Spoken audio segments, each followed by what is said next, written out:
Tervist, Eesti rahvas!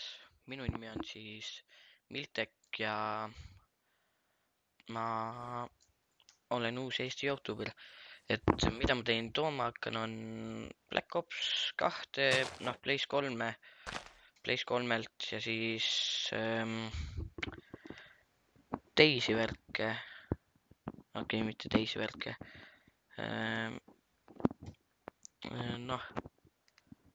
Nagu hakkan tooma teile Minecrafti tutoriale, nagu Redstone'i tutorial, nagu ma täna teen.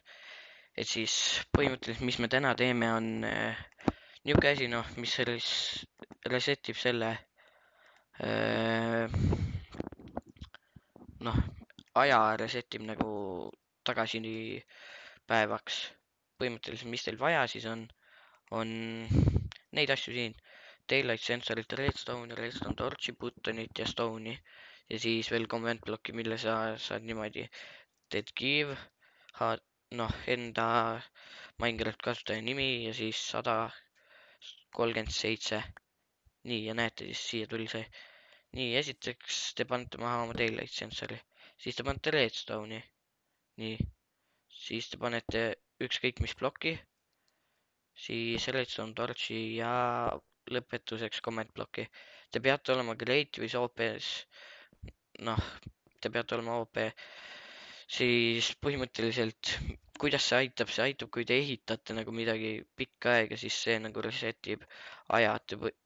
Siis parem klikite selle comment blocki peale, kirjutate time set 0 või siis tei toimib ka.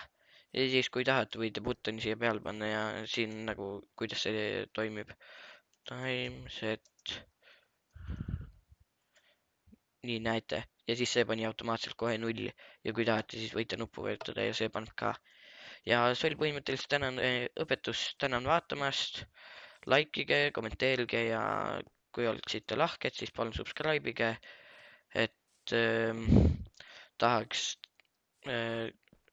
teha seda asja, olen täiega huvitatud sellest.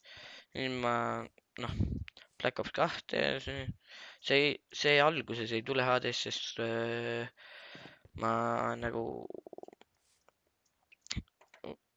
mul nagu pole capture card'i HD oma, aga mul on tavaline see capture card olemas. Et jah, kui muud ei ole, siis tšau!